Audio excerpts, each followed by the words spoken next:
Morning प्यारे बच्चों, Shri Ram school की ऑनलाइन क्लासेस में आप सभी का हार्दिक स्वागत है। आज हम कक्षा 4 के पाठ क्रमांक 3 जिसका नाम है झीलों की नगरी, इसके बारे में अध्ययन करेंगे। सबसे पहले तो मैं आपको बता दूं कि झीलों की नगरी उदयपुर शहर को कहा जाता है। चलो आगे अब आप पढ़ते हैं क्या लिख रहा है इस पाठ में। मैं कंकु हूँ, मैं उदयपुर में रहती हूँ। आइए आपको मैं झीलों की नगरी उदयपुर के बारे में बताती हूँ।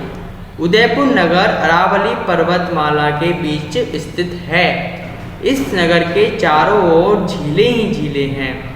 पिछोला, स्वरूप सागर, फतेह सागर, उदय सागर, दूध तलाई, जना सागर आदि झीलें, ये सब क्या है, झीलों के नाम। इसके कारण ही तो उदयपुर को झीलों की नगरी कहा जाता है। बरसात की ऋतु में तो इन झीलों की छटा और भी बढ़ जाती है, मतलब और भी प्रबल हो जाती है, ज़्यादा पानी आ जाता है। ये झीलें कश्मीर से होड़ करती है, कश्मीर की झीलों से होड़ करती है।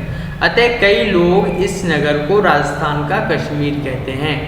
अर्थात हमसे पूछ लिया जाए राजस्थान का कश्मीर किसे कहते हैं, तो हम बताएंगे उदयपुर शहर को। फतेह सागर के बीच बना है नेहरू उद्यान। अब आपसे पूछ लिया जाए नेहरू उद्यान कहाँ पर है, तो फतेह सागर के बीच में। इन झीलों के पानी में ही जगनिवास तथा जगमंदी नाम के जल महल भी हैं। इन झीलों में पर्यटक नौका विहार का आनंद लेते हैं।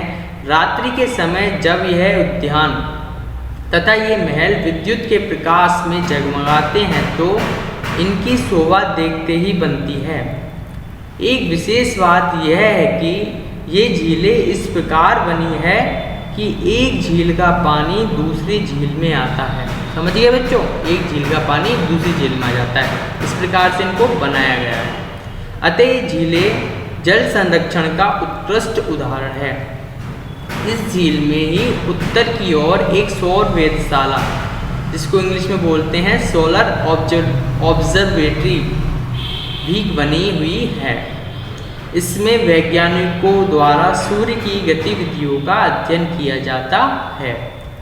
उदयपुर नगर में कई ऐतिहासिक तथा दर्शनीय स्थल हैं। पिछोला झील के किनारे महाराणा प्रताप के वंशजों का भव्य महल है।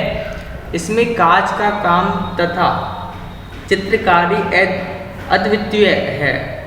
फतेह सागर के किनारे पूर्व की ओर मोती मगरी नाम का प्रसिद्ध ऐतिहासिक स्थल है। इस पर चेतक घोड़े पर सवार महाराणा प्रताप की विशाल प्रतिमा है।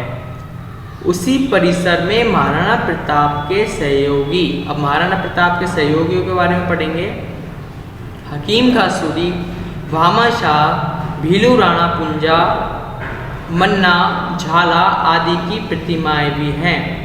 ध्वनि प्रकाश कार्यक्रम के माध्यम से यहाँ मेवाड़ की गौरव गाथा का दर्शाया जाता है।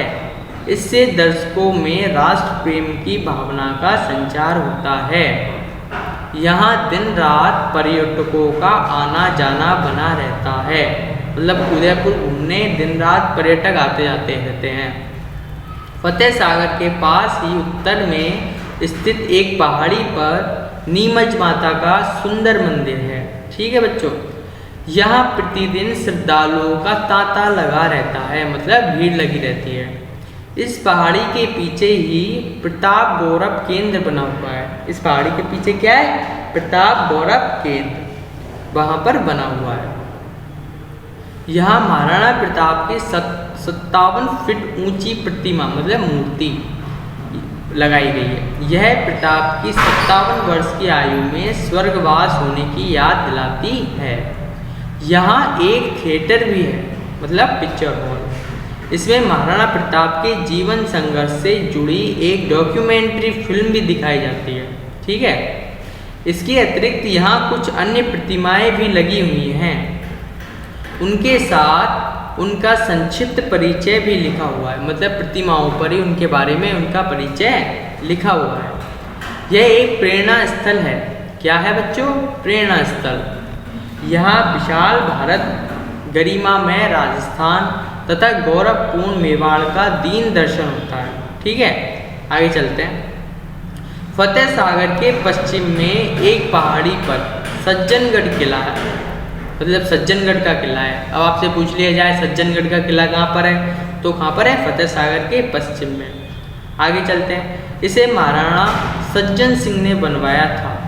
हाल ही में राजस्थान सरकार द्वारा इस वन्य क्षेत्र को अभ्यारण्य घोषित किया गया है। इससे आगे कुछ ही दूरी पर पश्चिम में शिल्प ग्राम है। यहाँ लोक कलाओं के विकास के लिए कई कार्यक्रम आयोजित किए जाते हैं। यहाँ प्रतिवर्ष दिसंबर माह में, कौन से महीने में, दिसंबर माह में एक मेला लगता है। इसमें देश विदेश के कई कलाकार अपनी कलाओं का प्रदर्शन करते हैं। ठीक है बच्चों, देश विदेश से कलाकार आते हैं और अपनी कला का प्रदर्शन करते हैं। झीलों की इस नगरी में गुलाब बाग तथा सहेलियों की बाड़ी नाम से 2 सुंदर बगीचे हैं। गुलाब बाग में भांति भांति के गुलाब खिलते हैं।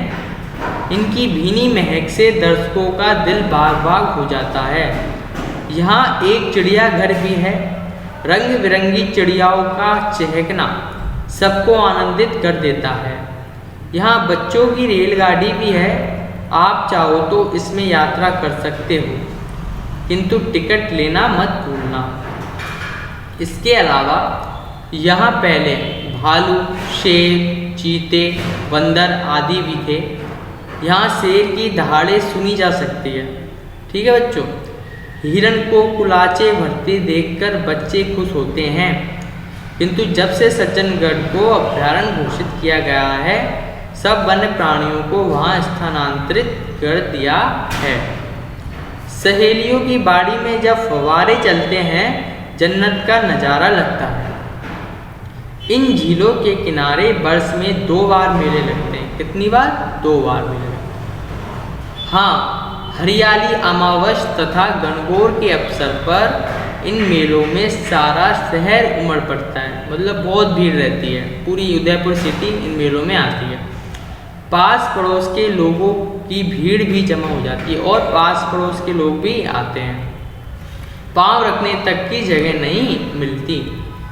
इन मेलों में यदि आप आओ तो चक्री, डोलर, झूलों में जरूर झूलना। आगे चलते हैं बच्चों। हाँ, इतिहास में प्रसिद्ध इस नगर में भारतीय लोक कला मंडल भी है। अब भारतीय लोक कला मंडल, ठीक है, यहाँ भी लोक कलाओं के विकास पर योजनाएं बनाई जाती है। इस संस्था की देश विदेश तक अपनी अनूठी पहचान है। मतलब इस संस्था की मतलब विदेशों में भी पहचान है।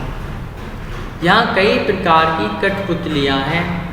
उनका नाच तथा करतब देखकर सभी दर्शक आनंदित हो जाते हैं। आगे चलते हैं बच्चों। ये सभी बातें इस झीलों की नगरी की सांस्कृतिक धरोहर है।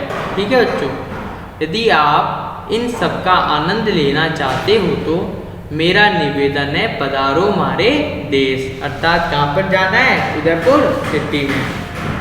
ठीक है बच्चों, ये आज अपना पाठ समाप्त होता है। तो देखिए आज अपन ने इसमें क्या क्या पढ़ा।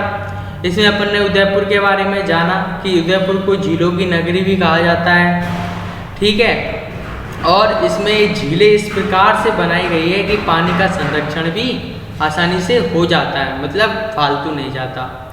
इसमें अपन ने ये देखा कि उदयपुर नगर कहाँ पर स्थित है, तो अपन ने देखा अरावली पर्वतमाला के बीच में स्थित है। इसके बारे में अपन ने बहुत सारी झीलों के बारे में जाना, जैसे पिछोला झील, स्वरूप सागर झील, फतेह सागर, उदय सागर, दूध तलाई, जना सागर आदि, ये सब झीलों के बारे में जाना। अब और अपन ने ये भी जाना कि फतेह सागर के बीच में कौन सा उद्यान बना हुआ है। कौन सा बना हुआ बच्चों? नेहरू उद्यान। ठीक है बच्चों, ये सारी बातें अपन ने जाना। यदि आपको हमारा वीडियो पसंद आया हो तो इसे लाइक कीजिए, शेयर कीजिए, और यदि इस पूरे पाठ में आपको कोई भी समस्या हो तो कमेंट बॉक्स में कमेंट कीजिए। धन्यवाद।